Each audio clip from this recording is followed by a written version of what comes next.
네, 반갑습니다. 꿈의 사람 요셉의 이의를 제기합니다라는 제목으로 말씀 나누겠습니다. 여러분, 요셉하면 떠오르는 수식어가 있죠. 제가 아까 좀 전에도 언급을 했습니다. 바로 꿈의 사람 요셉입니다. 어렸을 때부터 성경학교 꿈나무로 자라오신 여러분들, 그리고 많은 설교를 통해 꿈의 사람 요셉이라는 이 표현을 참 많이 들어왔습니다. 왜 꿈의 사람인지 아세요? 뭐 아시죠? 네. 질문 금지. 이제 질문하지 않겠습니다. 네. 요셉의 아빠는 야곱이죠. 그리고 할아버지는 이삭, 또 증조 할아버지는 아브라함. 네. 이스라엘도 증조 할아버지가 있어요. 네, 있습니다. 네. 그래서 아브라함, 이삭, 야곱, 요셉으로 이어지는 창세기의 족장사의 내용입니다.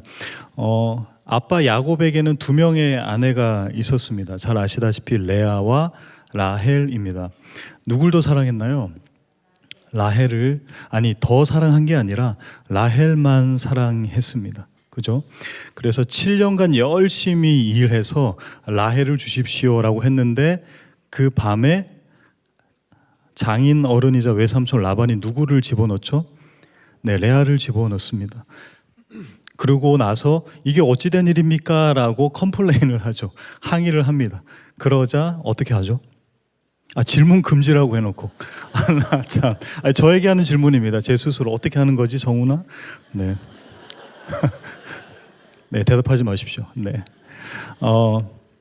7일간 일하고 라헬을 얻습니다. 7년 아닌가라고 하는데 자세히 읽어보면 7일을 채우라라고 했고 그 이후에 7년을 더 일했다라고 이야기를 합니다. 그래서 그 7일 이후에 라헬을 아내로 맞이하게 됩니다. 그런데 하나님께서는 이 편애를 굉장히 싫어하십니다. 특별히 사람의 편애는 싫어하세요. 하나님은 편애하시는 분입니다. 하나님의 자녀에게 완전 편애하십니다. 그런데 인간이 하는 편애는 주님은 굉장히 싫어하세요. 그래서인지 야곱이 하는 그 사랑, 라헬을 사랑하는 사랑, 그러자 주님께서는 레아의 태의 문을 여시죠. 그래서 4명의 아들을 낳습니다. 잘 아시다시피 르우벤, 시므온, 레위, 유다입니다. 레아가 그렇게 아들을 낳습니다. 근데 라헬은 태의 문이 닫혀 있거든요. 그래서 그녀의 몸종 실바를 통해서 빌하에게 네가 대신해서 아기를 낳으라고 해서 빌하를 들여보냅니다. 그래서 2명의 아들 단과 납달리를 낳습니다. 그죠? 그러니까 레아가 그 반칙이야. 네가 직접 해야지 왜 네 몸종을 보내 해서 나도 몸종 보내겠다 해서 실바를 보냅니다. 그래서 그 실바를 통해서 갓과 아셀을 얻습니다. 하지만 내가 직접 등판해야지 해서 레아가 다시 아이를 낳습니다. 이사갈과 스불론이에요. 그때 하나님께서 라헬을 생각하신지라. 그래서 라헬에게 드디어 태의 문이 열립니다. 그래서 2명의 아들이 태어나죠. 그게 11번째, 12번째. 11번째가 바로 누구죠? 네, 요셉입니다. 야곱이 사랑했던 라헬. 내가 가장 그 말도 이상합니다. 내가 유일하게 사랑했던 내 아내 라헬을 통해 정말 11번째 만에 우여곡절 끝에 얻은 아들이 요셉입니다. 그러니 이 요셉이 얼마나 이뻤겠어요. 내 사랑하는 사람을 통해 낳은 자식, 자녀, 아들 요셉입니다. 그래서 요셉은 편애를 받게 되는 거예요. 그냥 요셉이니까 요셉이 이뻤으니까 아니요. 이러한 그런 흐름이 있는 거예요. 네, 출산과 그 여러 가지 스토리를 통해서 요셉은 편애를 받게 됩니다. 색동옷 입히게 되고요. 그런데 여러분, 편애를 받는 대상도 그 편애를 받지 못하는 대상도 진정한 사랑과는 멀어지게 되어 있습니다. 편애를 받았다고 해서 사랑을 받는 게 아니에요. 요셉이 받은 것은 온전한 사랑이 아니었습니다. 반쪽짜리 2개의 사랑이었습니다. 온전한 사랑이 아니었습니다. 마치 이런 거죠. 누가 나에게 신발을 주는데요. 내가 널 너무 사랑해. 난 너만을 사랑해. 나는 너가 잘 됐으면 좋겠어 해서 자꾸 신발을 자꾸 오른쪽만 계속 주는 거예요. 여러분, 그 신발을 신을 수 있겠습니까? 또 질문했습니다. 죄송합니다. 질문 이거 안 할게요. 이제 질문 그냥 편하게 할게요. 신발을 오른쪽만 주면 그게 온전한 신발입니까? 그것은 신발도 아니고 신발이 아닌 것도 아닌 것이죠. 그러니까 반쪽짜리 신발만 계속 주는 게 바로 편애라는 것입니다. 요셉이 받았던 편애, 사랑이 바로 이러한 것과 마찬가지입니다. 온전한 오른쪽과 왼쪽의 신발을 받지 못하고 오른쪽 신발만 주구장창 100개 이상 받은 게 바로 요셉이었다라는 것입니다. 온전한 사랑과 거리가 멀어진 거죠. 그러다 보니 요셉 또한 그 가정에서 온전한 관계를 맺지 못하는 것 같아요. 좀 사회적인 관계에 어려움을 느꼈던 것 같아요. 창세기 37장 2절인데요. 같이 한 목소리로 읽겠습니다. 37장 2절입니다. 시작. 야곱의 족보는 이러하니라. 요셉이 17세의 소년으로서 그의 형들과 함께 양을 칠 때 그의 아버지의 아내들 빌하와 실바의 아들들과 더불어 함께 있었더니 그가 그들의 잘못을 아버지에게 말하더라. 그 빌하와 실바의 아들들의 내용을 뭐 하는 거예요? 꼰지르는 거예요. 이렇게 찌질한 사람이 어디 있습니까? 그죠? 편에는 사람을 이렇게 만들더라는 거죠. 그리고 이때가 17세. 여러분 마의 16세 들어보셨습니까? 여기 혹시 16세, 마의 16세인 친구 있어요? 역시 없군요. 마의 16세는 이 자리에 오지 않습니다, 여러분. 아무리 뜯어봐도 아름답지도 이쁘지도 않은 그러한 나이이지요. 하지만 고슴도치는 제 자식은 털도 부드럽다고 해서 한 것처럼 사랑하는 라헬이 낳은 자식이기에 그래서 요셉은 그냥 이쁜 거예요. 그래서 요셉은 눈치가 없어요. 그리고 배려는 더더욱 없습니다. 꿈을 꾸죠. 볕단 11개가 나에게 절을 해요. 그래서 이 눈치 없는 것이 형들에게 얘기를 하죠. 형아들, 당신의 11개의 볕단, 그 동생까지 포함해서 그게 다 나한테 절하던데요 라고 이야기합니다.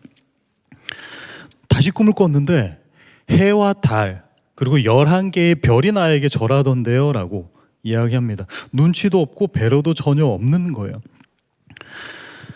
이래서 꿈의 사람 요셉입니다, 여러분. 사람과의 관계는 중요하지 않고 온전히 하나님께서 나에게 주신 꿈만을 생각하는 거예요. 그것을 간직해서 힘들 때나 어려울 때나 정말 내가 기댈 곳이 없을 때 그 꿈을 생각하며 이겨내는 요셉. 그래서 꿈의 사람 요셉이라고요. 동의하십니까? 여러분 이게 옳다고 생각하십니까? 과연 요셉은 꿈의 사람입니까? 해몽을 잘했더니 주님께서 이뻐하셨다? 그 해몽 능력 누구로부터 온 것입니까? 바로 하나님께서 주신 지혜이죠. 그렇다면 요셉이 잘 해몽한 건가요? 아니라니까요. 요셉은 그냥 하나님 주신 지혜를 잘 전달했을 뿐입니다. 여기서 우리가 생각해야 될 지점이 있는 거죠. 해몽 능력 혹은 상황 대처 능력이 주님께로부터 받은 주님이 주신 선천적인 것이라면 요셉의 이야기를 통해 우리가 깨달아야 할 부분은 요셉이 꿈을 잘 해석해서 주님께로부터 인정받은 것은 아니다라는 사실입니다. 다시요, 길었죠? 꿈 해석 능력, 상황 대처 능력이 주님께로 선천적으로 받은 것이라면 요셉은 꿈의 사람이 아니라는 거예요. 꿈을 잘 해석했기에, 해몽했기에, 혹은 꿈을 잘 꿨기에 그래서 꿈의 사람, 그리고 하나님께서 사용하신 게 아니다라는 것입니다. 하나님 입장에서 해석 능력을 하나님이 주셨죠. 당신이 주셨죠. 그걸 쓴 중간 매개체가 뭐 그리 대단하겠어요. 그냥 전달할 뿐인데요. 하나님 당신이 주신 거라고요. 그러기에 요셉 내러티브를 통해서 우리가 새겨야 할 것은 먼저 따라합시다. 죄의 위대함을 깨닫는다. 다시 죄의 위대함을 깨닫는다. 네, 좀 말이 이상하죠. 근데 여러분, 죄는 생각보다 위대합니다. 그리고 죄는 예상보다 강력합니다. 죄와 싸워서 이길 생각은 추호도 하지 마십시오. 왜냐하면 죄는 강력하기 때문입니다. 우리보다 강력하기 때문입니다. 죄의 영역, 죄는 누구에게까지 손을 뻗는지 아십니까? 사탄은 그 시험을 누구에게까지 던지는 줄 아십니까? 그 영역이 어디까지예요? 네, 맞습니다. 바로 예수님까지입니다. 그러기에 사탄은 이 죄로서 사람들을 넘어뜨릴 그 타겟팅을 우리 모두에게 하고 있다는 것입니다. 우리 모두에게 겨냥하고 있는 것입니다. 그러기에 죄는 위대합니다. 제가 죄를 찬양하는 것은 아닙니다. 하지만 죄는 우리의 생각보다 위대합니다. 그리고 죄는 달콤하게 다가오기 때문입니다. 죄는 쓰디쓴 홍삼으로 다가오지 않습니다. 달고 단 탕후루로 다가옵니다. 그리고 단 밤양갱으로 다가옵니다. 죄는 달콤하게 다가온다고요. 씁쓸하게 다가오지 않아요, 여러분. 요셉은 결국 미디안 상인들을 통해서 이집트로 팔려가게 되죠. 거기서 보디발이라는 국방부 장관의 집에 하인으로 팔려갑니다. 그랬더니 그 여인이 외로웠던 나머지 요셉에게 뭐라고 합니까? 우리 동치미를 담그자라고 얘기합니다. 그러자 요셉은 나는 총각김치 담글래요라고 하는 거예요. 귀 있는 자만 웃을지어다. 네. 동치미 담그자, 총각김치가 좋아요. 나는 총각김치요라고 얘기하는 겁니다. 하나님 앞에서 내가 어찌 득죄할 수 있겠느냐라고 이야기하며 거부합니다. 너무 당연하지요. 요셉은 죄를 멀리 했습니다. 왜? 죄는 위대하기 때문입니다. 죄는 강력하기 때문입니다. 기억하십시오. 죄는 달콤하게 다가옵니다. 그리고 위대합니다. 죄와 싸워 이길 생각하지 마십시오. 어떤 죄도 결코 그 어느 누구도 먹지 못하거나 삼키지 못하도록 쓰디쓰게 다가오는 게 아니다라는 것입니다. 달콤하고 짜릿해야 유혹이지 않겠어요? 쓰디쓰면 그건 무엇입니까, 여러분? 경고입니다. 달아야 유혹이고 쓰면 경고입니다.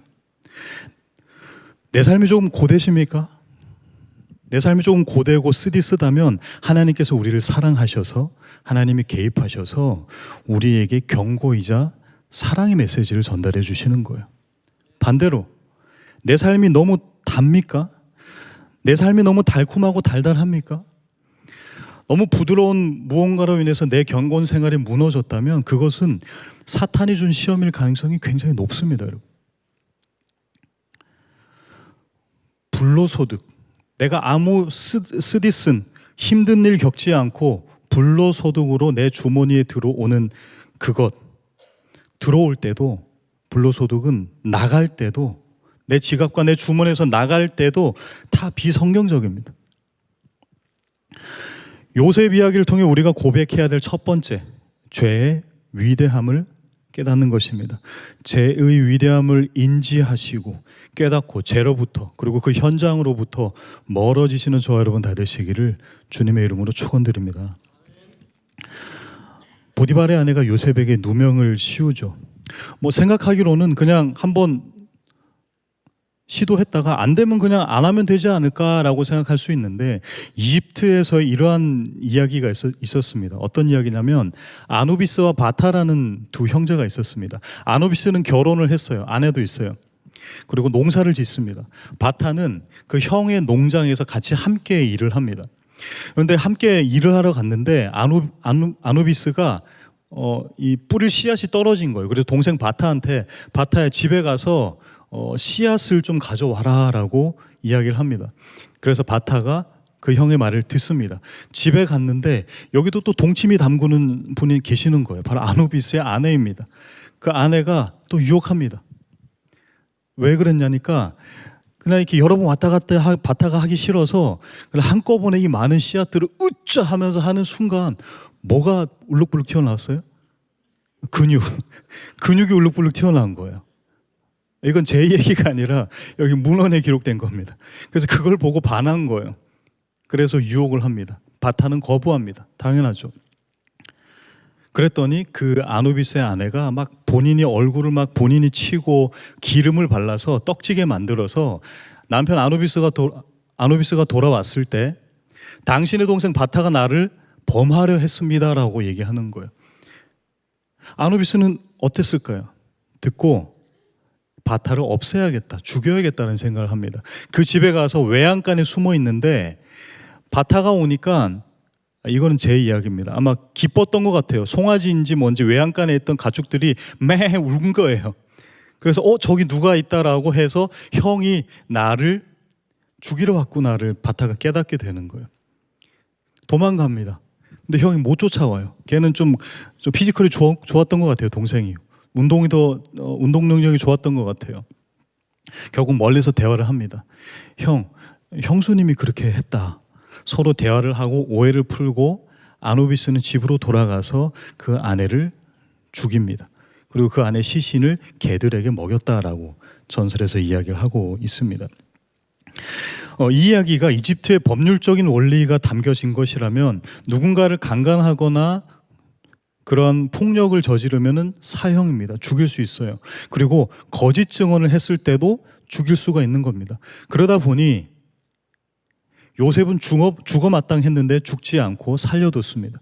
그리고 그 여인 보디발의 아내도 어떻게든 요셉을 죽여야 본인의 거짓이 탄로나지 않기에, 죽지 않기에 그 요셉에게 누명을 씌운 것입니다. 그런데 보디발이 둘 다 죽이지도 않고 오히려 요셉을 왕의 감옥이 지내는 곳에 보낸 거 보니 아마 그 여인은 계속 그래왔던 것 같고 요셉은 계속해서 충직하고 우직한 믿음직스러운 삶을 살아왔던 것 같습니다.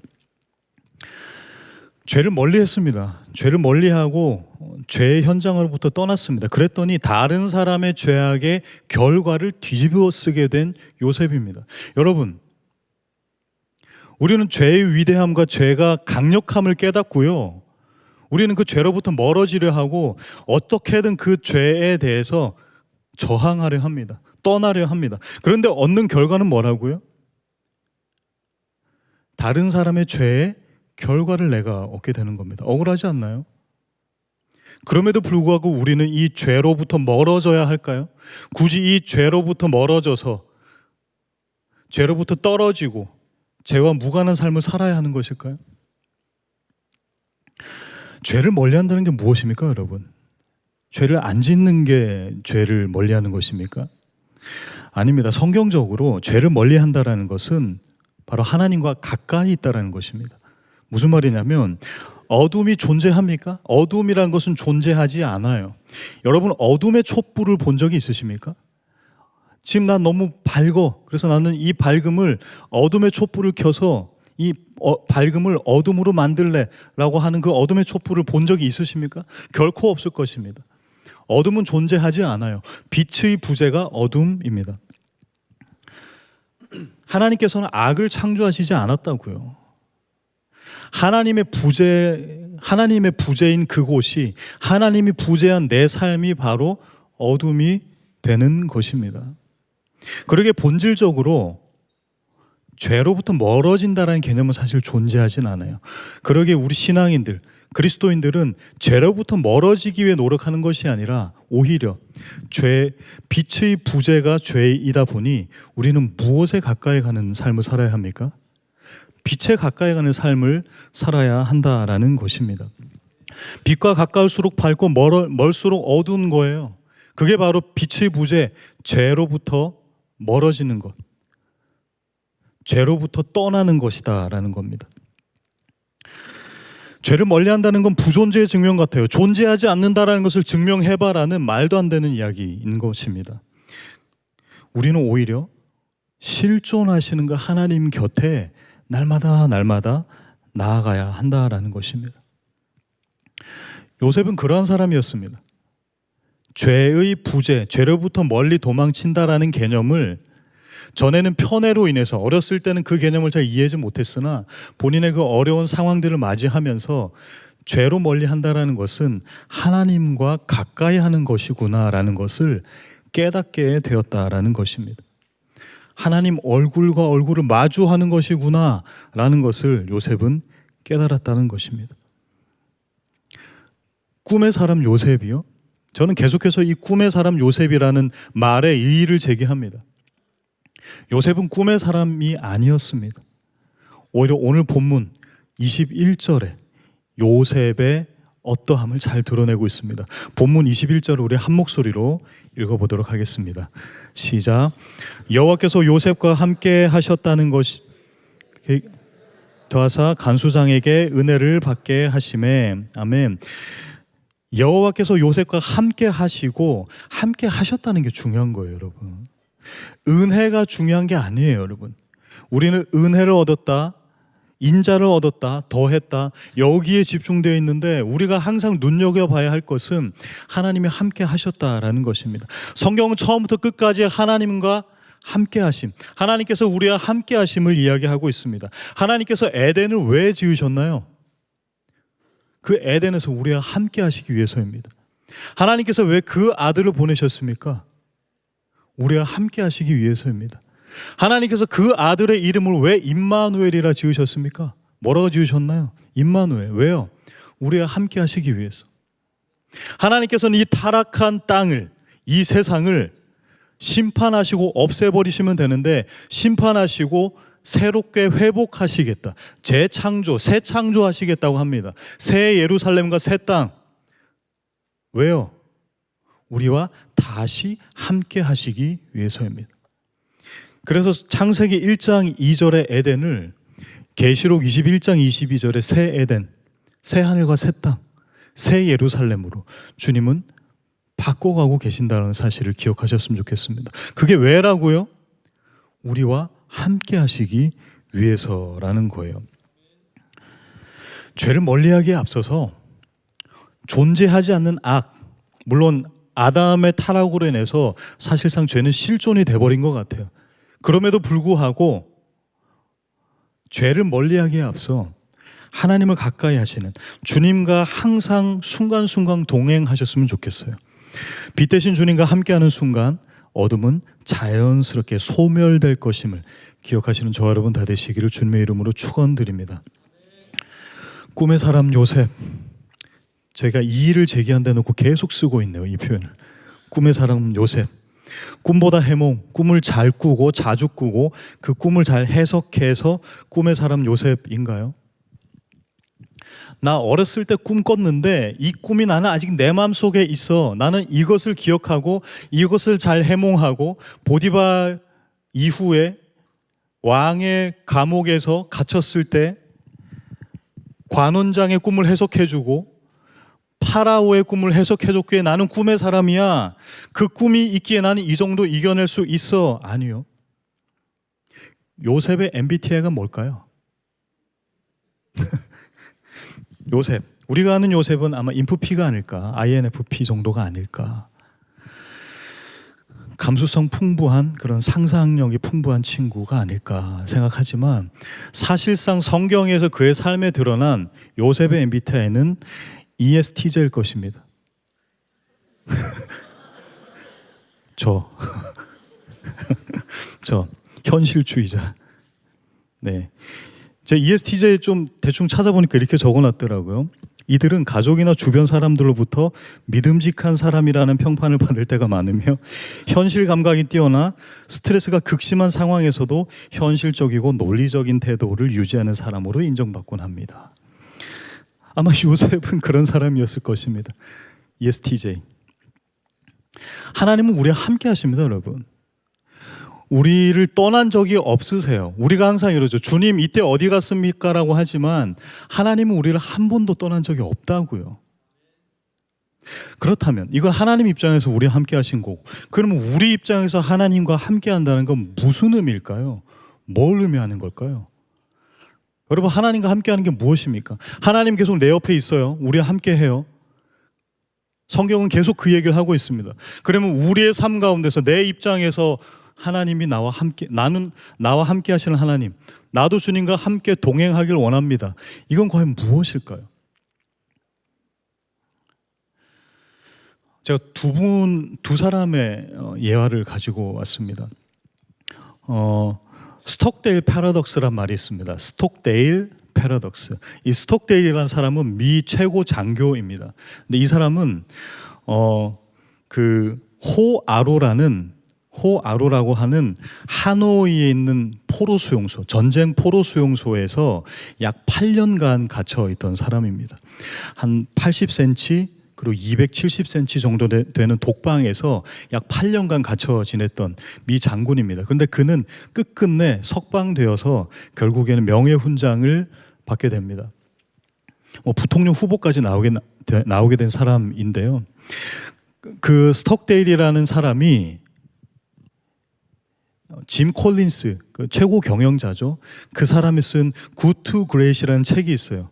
그러니까 좋은 기업에서 위대한 기업으로라는 번역이 될 것 같아요. 그 인터뷰를 합니다. 그래서 이렇게 묻습니다. 실제로 당신은 그곳에서 끔찍한 고통을 당했는데 또 이제 20번 이상의 극심한 고문도 당했습니다. 그곳에서 당신은 어떻게 견뎌냈습니까? 라고 질문을 합니다. 그러자 스톡데일이 이렇게 대답합니다. 나는 이야기의 끝에 대한 믿음을 잃은 적이 없어요. 나는 거기서 풀려날 거라는 희망을 추호도 의심한 적이 없거니와 한 걸음 더 나아가서 결국에는 성공하여 그 경험을 돌이켜보아도 바꾸지 않을 내 생애의 전기로 전환시키고 말겠노라 굳게 다짐하곤 했습니다. 당연히 그랬겠죠. 그죠? 그러니 살아남았겠죠. 여기서 콜린스가 다시 묻습니다. 견뎌내지 못한 사람은 누구였습니까? 그러자 스톡데일이 예상외의 답변을 합니다. 낙관주의자들이요. 낙관주의자들이란 크리스마스면 풀려날 거야. 근데 안 풀려나죠. 그러다 부활절 즈음엔 풀려날 거야. 안 풀려나요. 추수감사절 즈음엔 풀려나겠지. 안 풀려나요. 다시 크리스마스 즈음에는 풀려나겠지. 안 풀려나요. 그러다 상심해서 죽지요. 스톡데일이 이 말을 합니다. 이건 매우 중요한 교훈입니다. 결국에는 성공할 거라는 믿음, 결단코 실패할 리 없다는 믿음과 더불어서 그게 무엇이든 현실 속에 가장 냉혹한 사실을 직시하는, 이것은 결코 모순이 아닙니다라고 얘기했습니다. 무슨 말이냐면 끝끝내에 대한 희망과 소망, 하지만 현실에는 처절한 현실을 인지하고 살아갔다는 것입니다. 이게 바로 스톡데일 패러독스, 스톡데일의 역설이라는 뜻입니다. 줄이면 이거예요. 낙관적 현실주의자일 것입니다.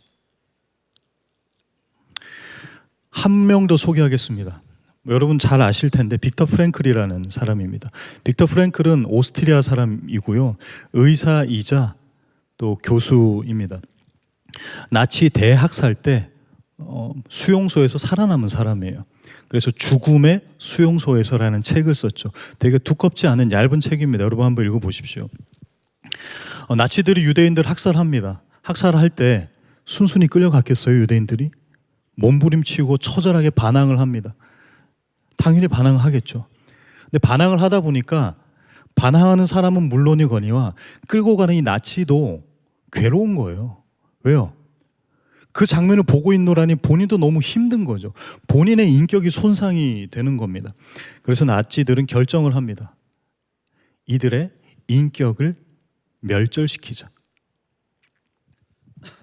다시 말해서 짐승으로 만들어버리는 거예요. 왜요? 그래야 끌고 가기 편하니까. 몇천 명이 되는 수용소에 화장실 1개 혹은 2개만 둡니다. 기본 한 2시간은 넘게 기다려야 화장실을 이용할 수 있습니다. 처음에는 해보려고 했겠죠. 그런데 이게 하루 이틀 반복되다 보니, 일상이 되다 보니 어떻게 되겠어요? 그냥 그 공간은 화장실이 되어버리는 것입니다. 마치 그 축사 있죠. 가축들이 사는 축사가 되어버리는 것입니다. 배변을 아무 때나 하는 것입니다. 본인이 생활하는 곳이나 화장실이 동일해져 버리는 것입니다. 물을 하루에 반컵씩 주거든요. 이 반컵으로 뭘 하느냐? 사람들은 그냥 다 마셔버립니다. 근데 빅터 프랭클은 반컵 받은 거에서 절반을 마십니다. 물을 마셔야 사니까요. 그리고 이 남은 반컵으로 뭘 하느냐? 헝겊으로 물을 적셔서 본인의 몸을 닦기 시작합니다. 어떻게든 사람답게 살려고 노력하는 거예요. 근데 다른 사람들은 어때요? 그냥 다 마시는 거예요. 목마르니까 그냥 마시고 끝내는 겁니다. 어쩌다 깨어진 유리 파편 하나 주우면 이것으로 면도를 합니다. 다른 사람들은 면도할 이유가 없죠. 왜요? 본인의 인격이 점점 소멸되어 가기 때문입니다.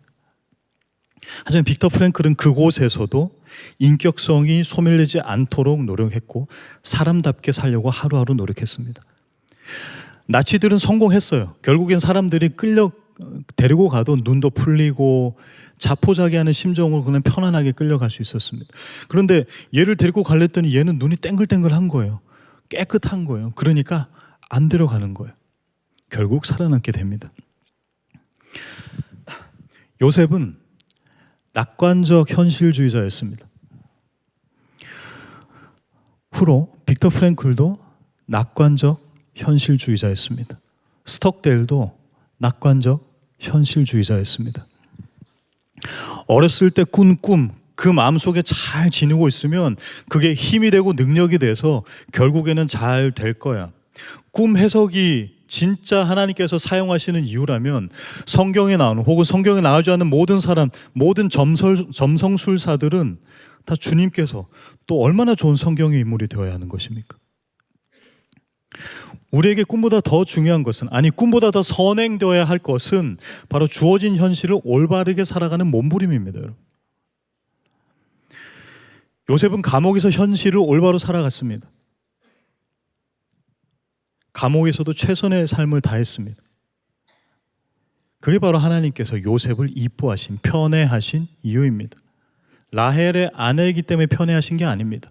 사람은 그렇게 편애하지만 하나님은 오늘을 제대로 살아가는 하나님의 자녀들을 편애하신다라는 사실입니다. 꿈은 여러분, 과거, 현재, 미래 중에 어떠한 시제입니까? 당연히 미래죠. 주님은 요셉을 통해 그 꿈, 미래를 이루셨어요. 그리고 우리를 통해 꿈을 이루실 것입니다. 믿으시죠? 하지만 우리는 미래의 존재가 아니죠. 우리는 무슨 존재예요?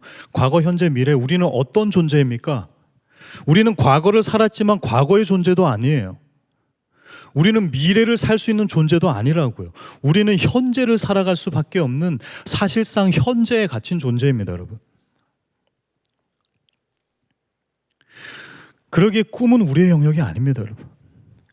꿈은 우리의 어떠함이 아니라고요. 미래는 우리의 영역이 아닙니다. 미래는 주님이 완성하시는 거고요. 우리는 오늘을 채워가야 한다는 것입니다. 감옥 안에서 갇혀 지내지 않는 사람이 있는가 하면 감옥이 아닌 곳에서 나의 상처와 나의 기억과 나의 아픔 속에 갇혀 지내는 사람들이 있습니다. 똑같은 감옥이지만 누군가에게는 절망의 장소이고요. 누군가에게는 오늘 하루의 사명의 장소라는 거예요. 인격을 손상시키지 않고 오늘을 철저하게 살아낸 빅터 프랭클. 결국에는 풀려날 것이라는 소망, 하지만 처절한 현실을 직시하고 있었던 스톡데일. 그리고 하나님의 함께하심이, 오늘 함께하심을 사명으로 여기고 오늘을 자유하게 살아간 요셉. 결국 하나님의 함께하시는, 우리 편에서 우리가 해야 될 하나님의 함께하심은 오늘을 사는 나에게 나의 신격, 나의 신앙을 지켜내는 것입니다. 나의 신격이 무엇입니까? 하나님 자녀로서의 품격이다라는 거예요. 하나님 나와 함께 하시니 이제 내가 하나님 편에 서서 나는 하나님의 자녀로서 그 정체성을 끝까지 지켜낼 것입니다. 그러니 여러분, 처절하지만 버텨내십시오. 그 신앙을 끝까지 지켜내십시오. 붙잡으십시오. 자유한 곳에서 죄인으로 살아가는 것을 그만두십시오. 감옥 같은 곳이지만 자유인으로 살아가십시오.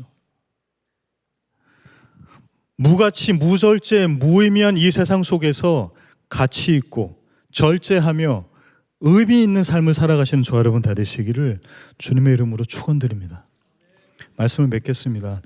기독교는 결코 변하지 않는 진리, 말씀을 붙들고 있습니다. 하지만 그 시대에 따라 트렌드가 있어요. 여러분 한번 15년, 20년 즈음에 수련회 같은 거 많이 하잖아요. 이때 이러한 수련회가 굉장히 많았어요. 이거죠. 비전 캠프.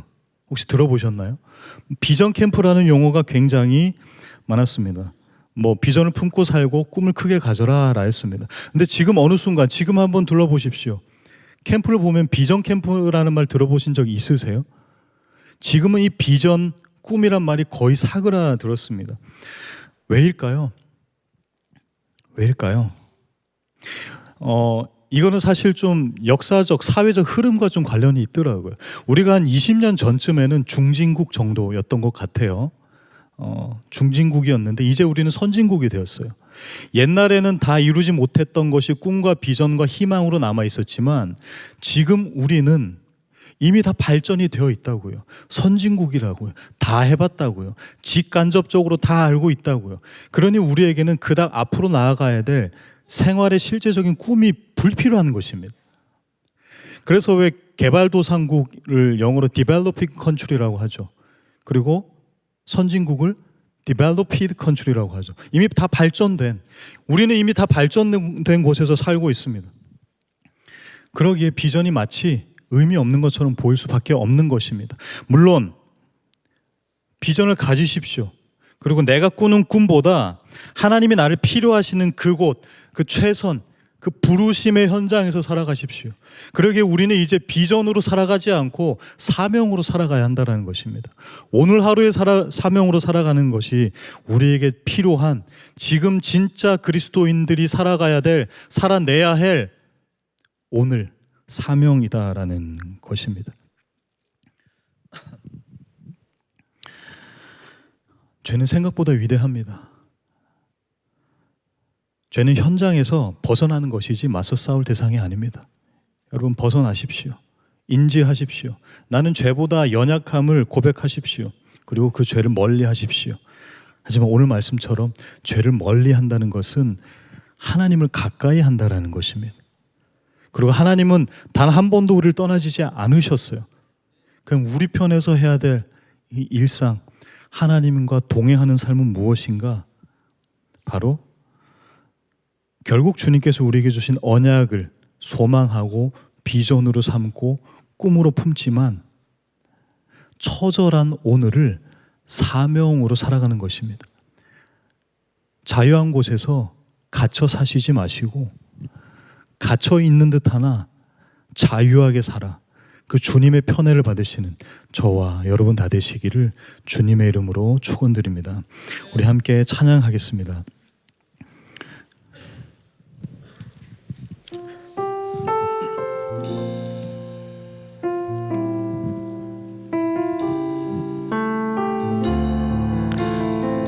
함께 고백합니다. 주의 자녀로 산다는 것은, 주의 자녀로 산다는 것은 불 가운데로 걸어가는 것, 그 속에서 신실하게 날 지키시는 그 손길을 경험하는 것. 주의 자녀로 산다는 것은, 주의 자녀로 산다는 것은 바다 위로 걸어가는 것입니다.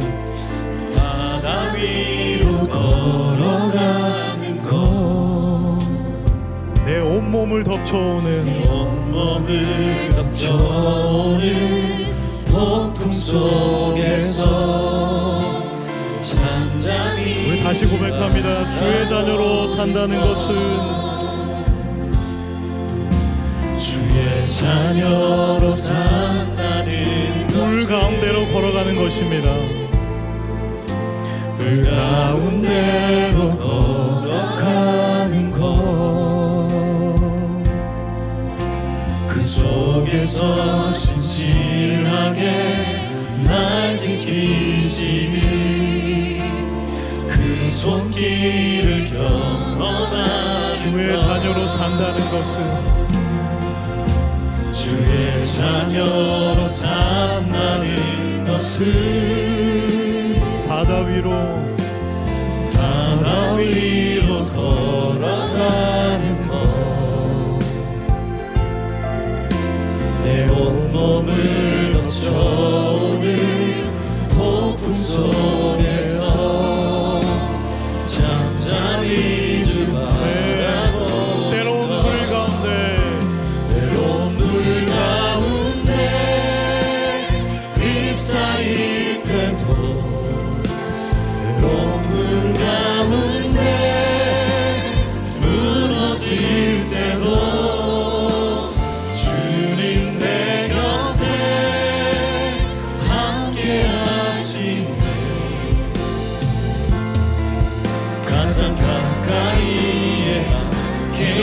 고백합니다. 주의 자녀로 산다는 것은 주의 자녀로 산다는 주님이 그리하셨던 것처럼 나도 그들을 용납하겠습니다.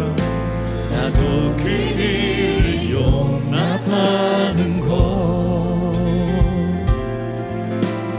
나를 위해 날이신 십자가 사랑, 그 사랑으로 살아가는 것. 주의 자녀로 산다는 것은 주의 자녀로 산다는 주님과 동행하길 원합니다. 주님과 함께 동행하는 것. 주께서 지신 십자가 기꺼이 지고 주와 함께 걸어가는 것. 때론 불 가운데 물 가운데 휩싸일 때도 폭풍 가운데 무너질 때도 주님 내 곁에 함께 하시네. 아멘. 가장 가까이에 함께 때론 불 가운데 휩싸인다 할지라도 때론 물 가운데 휩싸일 때도 폭풍 가운데 무너질 때도 주님 내 곁에 함께 하시네. 가장 우리 가까이 목소리로 고백합니다. 함께 하시네. 때론 불 가운데 때론 물 가운데 휩싸일 때도 폭풍 가운데 무너질 때도 주님 내 곁에 함께 하시네. 가장 한 번 더 고백합니다. 때론 불 가운데 휩싸일 때도 때론 불 가운데 휩싸일 때도 폭풍 가운데 무너질 때도 주님 내 곁에 함께 하시네. 가장 가까이에 함께 하시네. 주신 말씀 붙잡고 기도하기를 원합니다. 여러분 꿈과 희망, 비전, 미래를 보고 너무 그렇게 아둥바둥하지 않았으면 좋겠습니다. 그거 본다고 어디 미래가 빨리 옵니까? 그거 본다고 우리의 앞길이 훤히 펼쳐집니까? 아니, 내가 궁금했던 것, 나의 불안한 이 앞길이 펼쳐진다 했을 때, 다 안다 했을 때 그게 바로 행복일까요? 오히려 고통일 것입니다. 내가 언제 어떻게 될지를 아는 순간 우리는 내가 감당할 수 없는 그 고통에 더 빠지게 될 것입니다. 그렇게 여러분, 우리가 해야 될 것은 오늘 하루 처절하게 잘 살아가는 것입니다. 오늘 하루를 그 주님 앞에서 제대로 살아가는 것입니다. 너무 낙관하지 마시고 너무 비관하지 않으시며 낙관적 현실주의자로 살아갔으면 좋겠어요.